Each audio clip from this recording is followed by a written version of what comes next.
I mean, the Magic needs something. They need something for people to get excited about.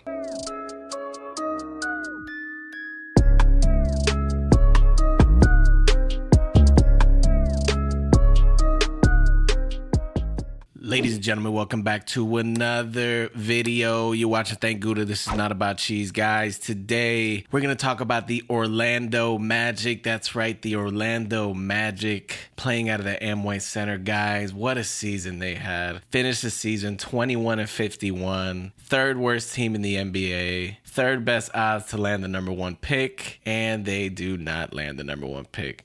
All of their luck was used by Pat Williams when he got all those number one picks. Anyways, finished the season horribly. Not really their fault. They're going rebuild mode. They got rid of Nikola Vucevic. They got rid of Evan Fournier. They got rid of Aaron Gordon. They got rid of a couple other guys that didn't really contribute. Anyways, they got rid of their core. Their three core guys that they've been running with for a while. Those guys were brought on by the previous GM, Rob Hannigan. Weltman and John Hammond took over. Well, they cleaned up the mess, Hannigan's mess, and then now it's their time to pretty much prove that they are the truth, that they drafted the right players, they made the right trades. This upcoming season is the last season that front office is going to be there. We'll see if they get a new contract. Let's talk about the draft. Orlando Magic, they land the 5th pick and the 8th pick in this year's NBA draft. Projected to go with Jonathan Kuminga at 5, number 8. Projected to go with maybe a Keon Johnson, Moses Moody, maybe even a Davion Mitchell. I guess it all just depends. The real question is, if you're Orlando, do you keep the 5th and 8th pick?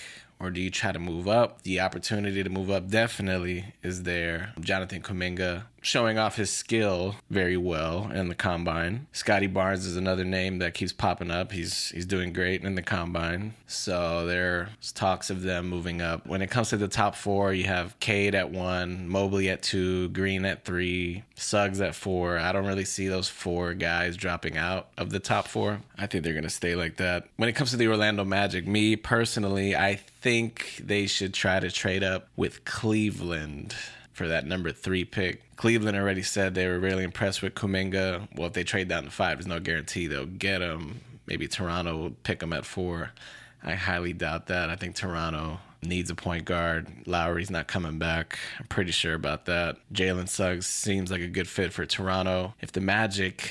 I would guess they would have to offer the 5th and 8th pick. I'm pretty sure that's all it would take to get the 3rd pick. Because Cavaliers, they pick up a Kuminga and a Moses Moody. That fits the roster a little better. There's talks about trading Sexton. I think that possibly could not be true. I don't think Sexton's getting traded, but I don't know. Maybe they're just trying to see what offers are out there. But I think them trading with Orlando, getting the 5th pick and the 8th pick works better for them. The Magic...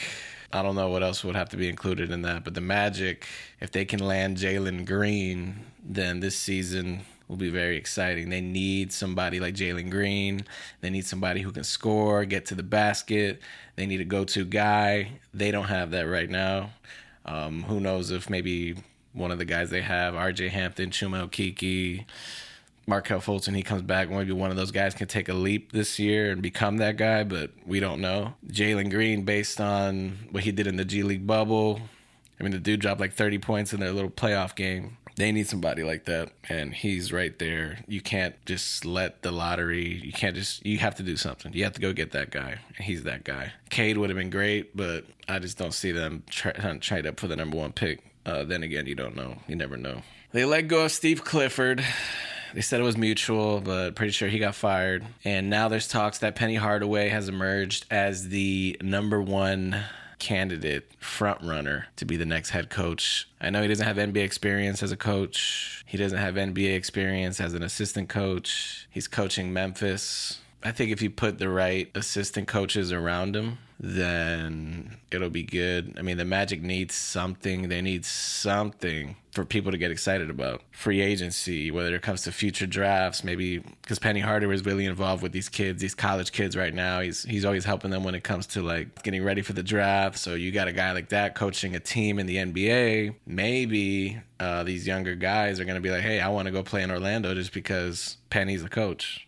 And I like what they're doing down there. We haven't had that in a long time. I mean, I hope that he turns out to be a great coach, but even if it's just for that alone, like, they need something. They need some type of spark. They need some type of attention. They're a rebuild team, but it doesn't have to be, you know, as bad of a rebuild as some other teams have gone through. Like Sacramento Kings have been rebuilding since I don't know when. But you look at a team like the Phoenix Suns, you look at a team like the Atlanta Hawks, it didn't take much. It took a draft pick and a couple years of moving people around, developing, and boom. Phoenix Suns are in the Western Conference Finals. Atlanta Hawks in the Eastern Conference Finals. Not saying the Orlando Magic are going to make it to the Eastern Conference Finals within the next couple of years, but you never know.